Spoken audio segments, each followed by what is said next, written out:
Welcome back to another video. Today I wanted to talk about something different, but something that still pertains to what I do and enjoy. Let's talk DLSS 5. NVIDIA dropped the trailer for DLSS on March 16th and it's currently the 19th of March as of me writing the script. So it's been 3 days and plenty of people have dropped their opinions on DLSS 5, which I'm not going to fully parrot. As for my opinion on it, I'm going to say that it's anti-art and looks ugly. It looks like a 50-year-old man's Facebook feed and it's about to tell me that Jesus is ready to come down to earth. Putting all that aside, I want to talk about the fact that this is a turning point. What we do here matters and will influence whether our games will end up becoming AI slop in the next few years. First off, let's make this very clear.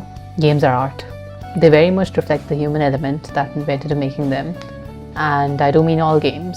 The way I see art is as something that reflects how the artist or a group of artists was feeling at the time. EA's yearly sports games are technically art due to their middling quality reflecting the attitude that higher-ups at the company hold towards their audience. Art is meant to tell you something about the artist. It's supposed to be a representation of the soul. With that out of the way, video game graphics can be considered an extremely important component of this art. Ultra Kill, for example, I love that game. It looks the way it does because Harketer liked the aesthetic and figured it tie into the lore pretty well. Doom: The Dark Ages is gritty and realistic looking. The actual gameplay is very much not realistic looking, but that's a different thing. But it's gritty and realistic looking because the devs wanted to make you feel like you're the main character of an action movie. Persona's extremely stylized art style shows that the devs value style over everything else. You can discern something or the other about the kind of game that you're going to play just off the style of the graphics alone. So, not to throw any shade at something, but the UE5 look, you generally associate it with slop for a reason. So into DLSS 5. Due to the way that machine learning works, everything is going to regress to the mean.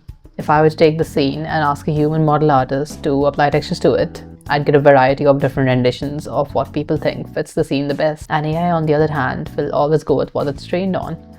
That over there is a man in a suit. Might as well give him a crew cut with a cylindrical head. Woman, let's make her naturally blonde hair look dyed and make sure she's in perfect makeup. People of color, they don't exist, silly. We can just make them white. One of the main reasons behind the entire DEI and inclusivity thing is to avoid this kind of thing. Not everybody is a white cishet man or a 10 out of 10 white Hollywood actress, and the entertainment we consume needs to reflect that.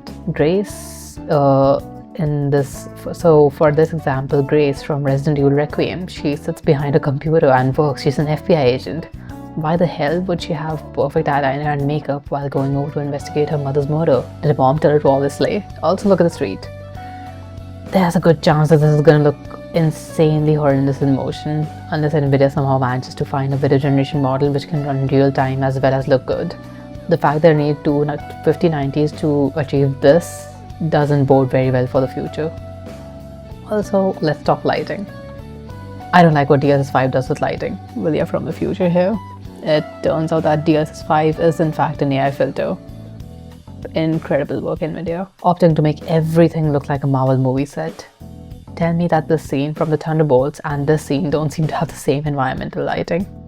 The very fact that generative AI is being used here is insanely disrespectful to the devs who found out about it after the article came out. For this section, I want to go over a very common defense brought up by AI bros for DLSS 5. DLSS 5 isn't going to be mandatory. Just play your games without it. Has to be the stupidest take I've ever heard. Have you people learned nothing from history, considering DLSS 4 has become basically a necessity in all modern releases now? Almost every game that is a AAA game uses RTX in some shape or form. NVIDIA dictates the market. Half of the games that come out right now look worse without DLSS because TAA is the worst anti-aliasing technology to ever exist. Realistically, studio heads will see that DLSS 5 allows them to fire half their character modeling department and make it so that games look like absolute ass without it. The religious boycott of any game that utilizes this technology needs to happen. Finally, let's go over actions that we could take. First off, like I said, don't buy games that employ this lazy anti-art technology. Vote with your wallet and make it known that you want real graphics, not the homogenized slop that generative AI puts out. Number 2, stop buying NVIDIA cards. And don't buy RDNA 5.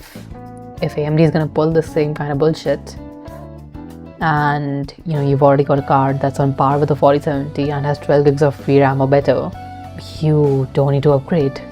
Clear old backlog, turn some settings down from ultra to high, save yourself some money by not overpaying for a GPU whose only new feature is pushing out slop. Death Stranding 2 is coming to PC soon, play that. While gaming makes up only like 8% of Nvidia's revenue, the shareholder ghouls hate to see the company lose even a percentage point of revenue. With enough pressure, the company will crack. Anyhow, that's what I think about DLSS 5. Support the guys who enrich your hobby, not the guys actively trying to ruin it. Thanks for watching. See ya.